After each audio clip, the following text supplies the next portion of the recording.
Hi, the Lazy Reviewer here, and today I will be making another video analysis on the most unlikable movie characters. And as in the previous video, I will be exploring the characters' characteristics, motivations, and the way they view the world and treat people around them in order to gain a more understanding of why they're so unlikable, and perhaps even find some sympathetic traits along the way. However, in today's video, this character is unfortunately based on a real life monster.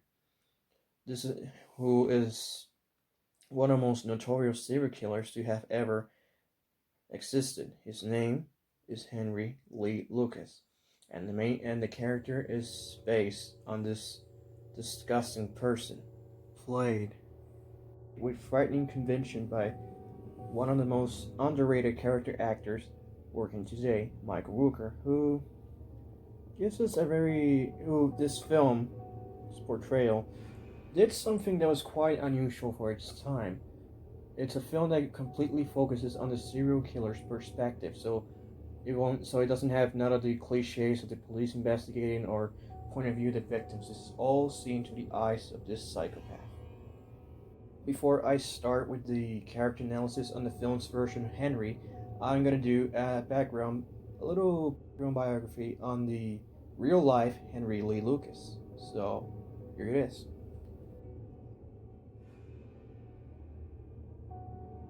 Henry Lee Lucas was born on August 23rd, 1936, in Blacksburg, Virginia.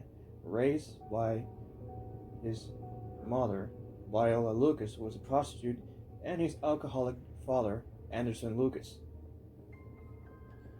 Now, if you see in this picture, supposedly at the age of 10, Lucas lost an eye after getting into physical altercation with his older brother. His eye became infected and untreated for several days, causing his eye to be removed and be replaced with a prosthetic eye. He was constantly physically abused by his own mother, who was a prostitute herself, and she will often force Henry to watch her having sex with her clients, and she made him also cross-dress in public, purposely so she could later pimp him out to men and women alike. Even made him dress as a girl in elementary school until his school teachers complained about it, and a court order was summoned to put an end to it.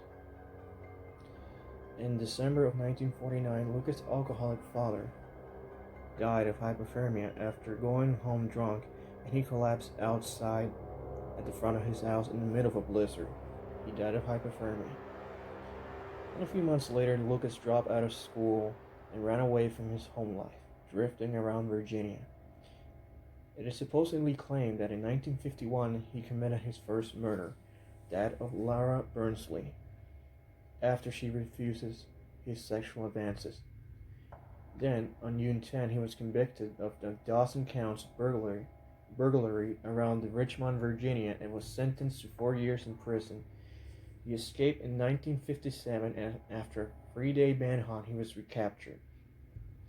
He was released on September 2, 1959. However, things became more morbid and disturbing on January 11 of 1960, when after getting into a heated argument with his mother, which escalated to physical altercation, with Lucas ended up stabbing his own mother in the neck and leaving her to die. However, she didn't die from the stabbing itself. She died from a heart attack precipitated by the stabbing itself. Lucas claimed of killing his mother in self-defense, but however, the jury didn't believe a word of what he said, and he was sentenced to prison for 40 years on the charge of second-degree murder. However, after only serving 10 years in prison, he was released on June of 1970 due to prison overcrowding. In 1971, he was once again incarcerated after attempting to kidnap 3 girls at gunpoint. He was released in 1975. He traveled to Jacksonville, Florida, where he met and befriended Otis Toole, who was a prison mate of his back in his days in prison. They both bonded over their murderous nature and began a killing spree where they supposedly claimed to murder hundreds of people. Henry also bonded with Otis' nieces, Frieda Powell, also known as Becky, and he later ran away all the way to California. They ended up as employees for an elderly woman named Kate Rich, whom later Henry ended up murdering her along with Becky. In June of 1983, Henry was arrested for illegal possession of firearms, and when he was in the police station, he confessed to the murders of both Becky and Rich, even though strangely forensic evidence of the murders reached out inconclusive, even though he confessed to the murders itself. However, something interesting began to happen from November 1983. Lucas was transferred to Williamson County in Texas, and in there, according to interviews with law enforcement personnel, Lucas confessed to numerous additional unsolved killings. It was thought that there was a positive corroboration with Lucas' confessions in 28 unsolved murders, which is highly unusual for a serial killer to be gladly confessing of his own murders. But however, things began to change when they discovered the real reasons why Lucas was confessing towards his so-called murders. There was the interview tape show that Lucas had the reactions of those interviewing him and alter what he was saying, thereby making his confessions more consistent with facts known to the law enforcement itself. The most serious allegation against investigators is that they had Lucas read case files. Yeah, Lucas read case files on unsolved crimes and came up with the convincing, detailed confessions when he was interviewed, which made it virtually impossible for the police officers to determine whether his confession was accurate or it was just a ruse. It's stated that the reason why Lucas actually began to fake the confessions of all those unsolved murders was because of the preferable treatment he was receiving at prison itself. Despite all of this actually happening, Lucas remained convicted of 11 homicides, and his sentence was commuted to life in prison in 1998 by the then governor George W. Bush. And Lucas continued living his life until he died on March 12th of 2001 at 11 p.m. Lucas was found dead in prison from heart failure at age 64. Now that we get the backstory of the real Henry Lee Lucas, let's focus on the fictionalized version of Henry. From the film Henry, Portrait of a Serial Killer.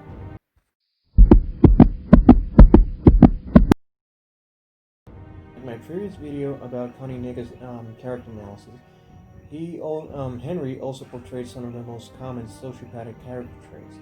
However, one of the character traits he doesn't possess is superficial charm. However, Henry is shown to possess this exterior quality of him of being polite, socially awkward, and shy. He's not very charismatic around people, and he isn't very much fond of social interaction with people. Unlike most serial killers and sociopaths, which they at least carry some sort of a superficial charm and know how to engage and manipulate feelings with their interactions with other people, something that Henry here does not possess very well. However, Henry does possess the lack of empathy that is shown that many serial killers and sociopaths also have alike. Henry does not have empathy for his victims. He only uses them as objects of him to take out his own frustrations with his life, and also as simple targets where he can satisfy his own violent needs. Now, the third character trait that Henry possesses as a sociopath is that he always tries to find a way to justify himself.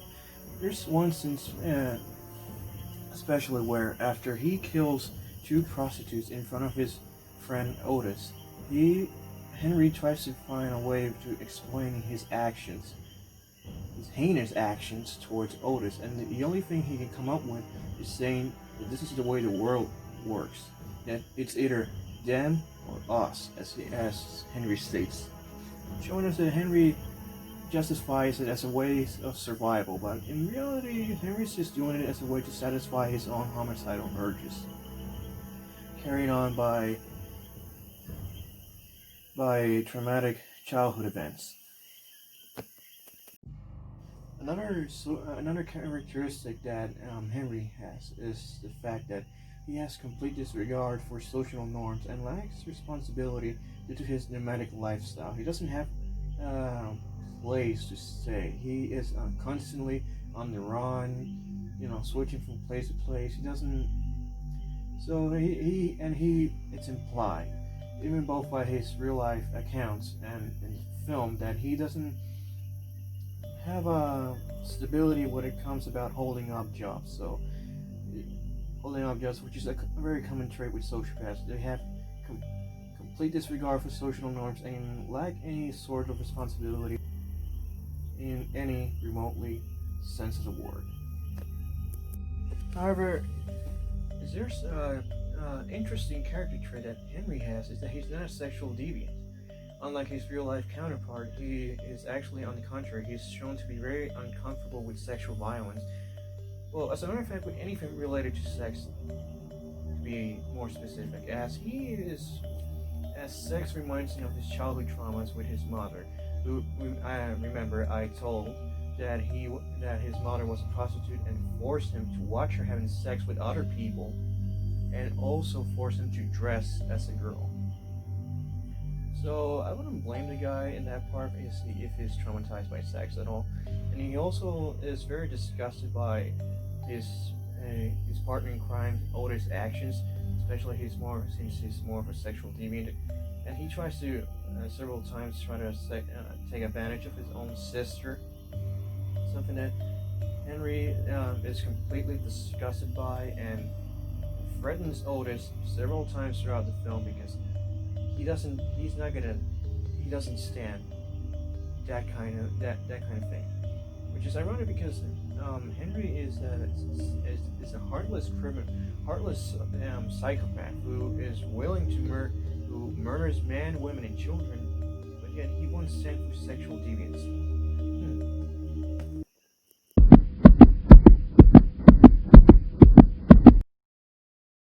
Now, unlike some of the character analysis I will be doing in the near future, Henry doesn't really have a lot of motivations throughout the whole film. His only motivation is simply coasting through life, trying to satisfy his homicidal impulses by killing any innocent bystander that stands in his way. So there's nothing, he doesn't carry any ambitious plans. He's not trying to get rich by some illegal get-rich schemes. He's not a drug dealer. He's not a corrupt police officer trying to get rid of his any evidence that links him to corruption. And he's not a hitman, an unlikable hitman. He just seems like a normal person, filled with such violent impulses, and he feels he's like a goddamn robot. That's the best way I can explain the character of Henry. He just lives the day to day, just upset, just filling out his only goal, which is to murder people, until one day somebody gets lucky and gets caught or gets killed in some random incident. So there's nothing very meaningful behind it. It's just an unhinged person carrying with his day to day in the most depraved way as possible. But hey, it's a serial killer for you.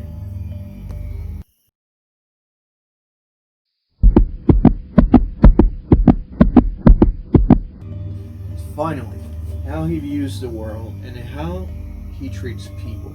Now, as I said before, in the scene where he kills the hookers the prostitutes in front of Otis, Henry, in a way to justify himself, he says that the only way they can survive is us, it's them, it's the whole world against them. He sees this as survival of the fittest, as a way to justify his heinous actions. He sees his day-to-day satisfying his homicidal impulses on some poor bystanders that appear, that stand in their way, as a way to justify his own depraved actions and how he treats people. Well, throughout the film, Otis can be seen as he's not very social. He's socially awkward. He's very shy when it comes about expressing himself. He doesn't have the usual fake charms. He's not very good at manipulation either, as we can see throughout the film. And we can see the parts where he actually speaks with Becky as he being at his most utmost. He pours his own troubled childhood to her. He tells her how his mother used to beat him up, have sex with the clients in front of him, and how Henry ended up killing his own mother because of it. And he also is very protective in a brotherly type of way towards Becky, as he gets to see that Becky is a very innocent person and caught up between these two very fucked up individuals, which are Henry and Otis. Becky, throughout her whole life, she was sexually abused by her own father. She was physically abused by her own ex-husband. She and her old brother tries to make sexual pass at her from time to time, which throughout the film is shown, and Otis and Henry steps in to defend Becky and all those times. And the fact that Henry fights Otis in the film's climax is not because Henry wanted to kill Otis because Otis is a liability. No, he kills Otis to protect Becky because Otis was raping Becky when he entered the apartment, and they get into a fight. And when Henry takes the upper hand, he kills him and he disposes of his body. But a very interesting thing happens at the film's closing minutes. After Becky tells of her feelings towards Henry, monotone and slightly annoying tone, he reciprocates the feelings back, but then as we get to see at the film's ending, that's not gonna happen. You can't change a serial killer. This is a man who is controlled, who lives to satisfy his own homicidal impulses. This is not a man who will change for anyone. He loves killing. That's the only thing he lives for, and he won't leave that for nobody. And since Becky was giving him, causing some conflicts of interest throughout the film, and was causing Henry to be a little bit more vulnerable and stuff, Henry obviously doesn't take a liking to it. So I guess that's the reason why he gets rid of Becky at the film's end. He kills her because she's the real liability towards him. Her humanity could be a threat towards Henry's own goal to satisfy his homicidal impulses on a day-to-day basis. Now, as you saw before in the video, I did make a backstory on the real life Henry Lee Lucas, and let's see, Henry Lee Lucas in real life lost an eye when he was 10 years old, when he got into a fist fight with his older brother, and his older brother stabbed him with a knife in the eye, and his eye got untreated, and he ended up losing it. And his eye got replaced with a prosthetic eye, which I said before. In the movie, Henry does not lose an eye. In the real life, Henry Lee Lucas kills his mother after a physical altercation. In the movie, it happens as well. Only off-screen. It's an off-screen event towards Becky. He tells her, and the story he tells of why he killed his mother is very similar to the reasons why, to many of the things his mother, to the real life Henry actually did, which in both, the mother physically abused him. She forced him to watch her having sex with other clients, and she made him dress as a girl. Also, the film itself, the director has said it on many occasions that the film itself is not completely accurate, as it focuses on capturing the killer's violent fantasies. That's why he's never caught by the police throughout the whole film. He only kills sentimental bystanders as a way to pay homage to the real-life Henry Lee Lucas confessions, so-called confessions about his murder sprees in his years, or in his killing years. Also, another aspect is that both Henry and Otis in real life and in the movie go on a killing spree. However, in real life, Henry and Otis were lovers, and which is something that doesn't happen in the movie. Henry's love interest throughout the whole film, or if you can say love interest, is Becky. So that is all I have to say about this film, because to be honest, this is one of the most unsettling, uncompromising films I've ever seen, but I highly recommend it if you want to see an accurate depiction of a sociopath. And to actually look into the perspective of a serial killer, of how he views the world, how he views people as well. Now let's share some of the thoughts of two of the most respected movie critics that have ever existed, Gene Siskel and Roger Ebert, on their views of Henry Portrait of a Serial Killer, which I completely agree with.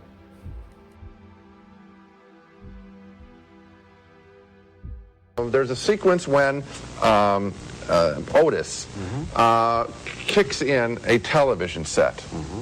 And when I saw him kicking in and destroying the television set, I realized that, at least my opinion was, that the director was showing that is the way they have just finished destroying somebody in a car, a couple of women in a car, I think, and they kick in the television set with the same reaction. These people, therefore, view women, people, as inanimate objects, as stuff that if you don't like it, you kick it in. That's the mental breakdown that has occurred in these heads. And so by using movie imagery, the film deals with tough material. Listen, I didn't like looking at some of the murders there. No. I wouldn't have made the film that way, but I appreciate that. I think somebody's trying to do something serious rather than totally joyride exploitation. An unforgettable portrait of a sociopath. Like I said, that is all I have to say about this film, so as usual, if you like this video, hit the like button and subscribe to my channel. Also, I'm gonna leave on the description down below my Instagram account, so you can subscribe and so you can follow as well, so you can see all my new updates on the channel as well. My name is Lazy Viewer, and thanks for watching.